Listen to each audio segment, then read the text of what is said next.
Hello once again, MMA fans. Definitely had to come to you and do another segment about what's just been a crazy week in mixed martial arts. One of the most eventful weeks that we've ever seen.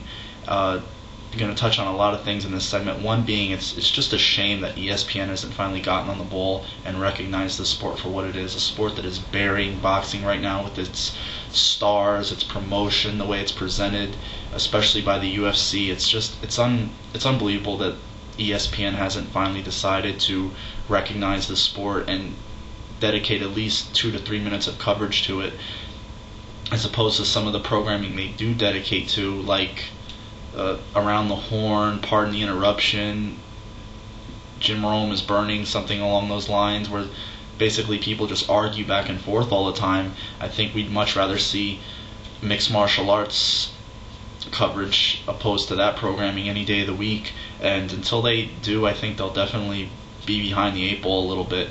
Something that HBO is finally doing. They're finally starting to recognize MMA and soon to be putting MMA on their programming.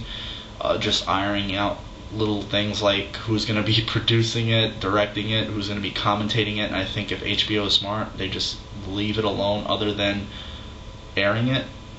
Definitely let the UFC do what they do best, and that's presenting mixed martial arts to us as fans. That wouldn't want to see Larry Merchant and Jim Lampley commentating a UFC or any mixed martial art event anyway, for that matter, because they're long spoken out against MMA, and pretty much because it's been burying their livelihood, which has been boxing for the last 25 plus years.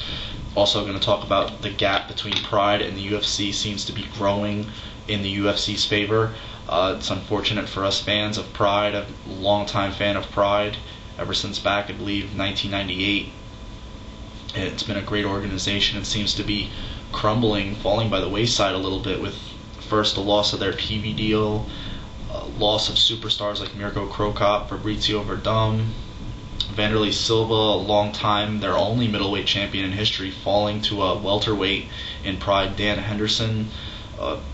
Now a lawsuit between their U.S. representative Fishman and Dream Stage, the flagship company for Pride. So just a lot of things for Pride that really are on the negative side of things going on for them right now. Don't know what they're going to try to do to iron these things out. With the fallout from the lawsuit, they've now canceled their third U.S. show to be held in Las Vegas. Fedor, their champion, fighting on an April card for Bodog. So I think Pride really has to start reevaluating the way they do things with their organization and their fighters. Dana White recently was very critical of Pride with the way they handled the whole Vanderlei Silva-Dan Henderson fight, the way that they even handled Kazushi Sakuraba over his career, their biggest Asian star, constantly feeding him to the wolves in terms of bigger opponents where he was outweighed, whether it be light heavyweight or heavyweight. Felt like he should have been handled much more easier. I don't blame him for that. Kazushi's a great fighter, probably was at the heart of it all 183, 185 pounder to begin with. I feel at that weight would probably been as dominant as a middleweight as there ever was. Also, I think that the way Pride has tried to transition here in the States hasn't been as good as they could have done. I don't think they should have jumped right in to the pay-per-view market with the U.S. I think they should have tried to get a TV deal over here and air free fights, as opposed to doing pay-per-views and charging fans for something that the majority of MMA fans, which are new, have known nothing about in Pride. So I think they would have benefited more from airing these fights for free, getting people on board, showing them their product and who they are, and then I think fans would have been more apt to buy a pay-per-view as opposed to just buying the pay-per-view outright without knowing much about Pride at all. It looks like the whole Vanderlei Silva Chuck Liddell thing is in dead water right now with the way Silva lost. Still a great fighter in my eyes, will continue to be a great fighter. I think fans tend to overreact, ready to dig him a 6-foot hole in the ground, especially after a loss like that. But we've seen that throughout the history of mixed martial arts.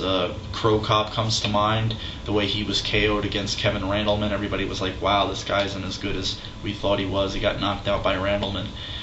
But look how he's turned his career around since then. He's definitely avenged that loss and continued to go on, becoming the Pride Grand Prix champion this past year. So I think fans tend to overreact and jump on off bandwagons very quick in mixed martial arts, which is unfortunate. We're going to see how well the UFC does in foreign markets pretty soon. They're going over to the UK. We're definitely going to see how much that they have grown in the last 2 years. They definitely making all the right moves here in the States. They set a record for a live gate in North America with their past show, UFC 68. Going down to Texas, they're probably going to match that, maybe even beat that.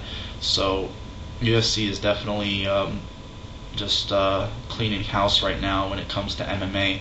We're going to see how they do overseas, but they definitely loaded that card with foreign superstars, Krokop, Arlovsky, Verdum, Bisping.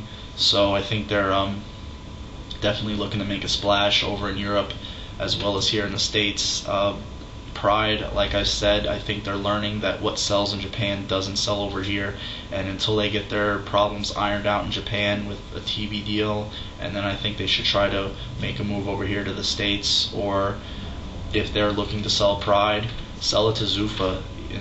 They've shown what they can do with a mixed martial arts company. Unfortunately, I really hope Dream Stage is able to work all their problems out and keep Pride going as they have been, and stop all these long-standing problems and handle their fighters and their fights a little bit better than they have been over the last year to 2 years. They put on great events, great pay-per-views, and I will continue to buy Pride, but I think they need to refine what they do a little bit more.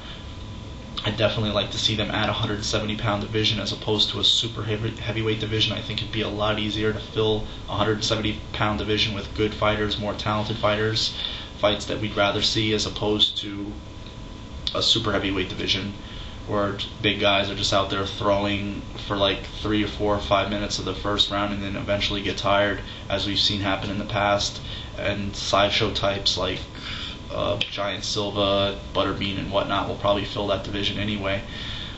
So I definitely want to hear what you fans think about all this between Pride and the UFC. I know there's a lot of fans that prefer Pride. There's a lot of fans that prefer the UFC. It's a long-standing argument. I think will continue to be until either Pride gets back on their feet, or if they do sell the company, we'll see what happens. But I can't wait to hear what you fans think about all this stuff, especially with Couture winning the UFC heavyweight title. That's a big boon for the UFC. Now they have another face, another champion that fans accept and gravitate to, opposed to Tim Sylvia being the heavyweight champion. I think in terms of success and marketability, it was a huge win for the UFC having Couture win that fight just this past Saturday.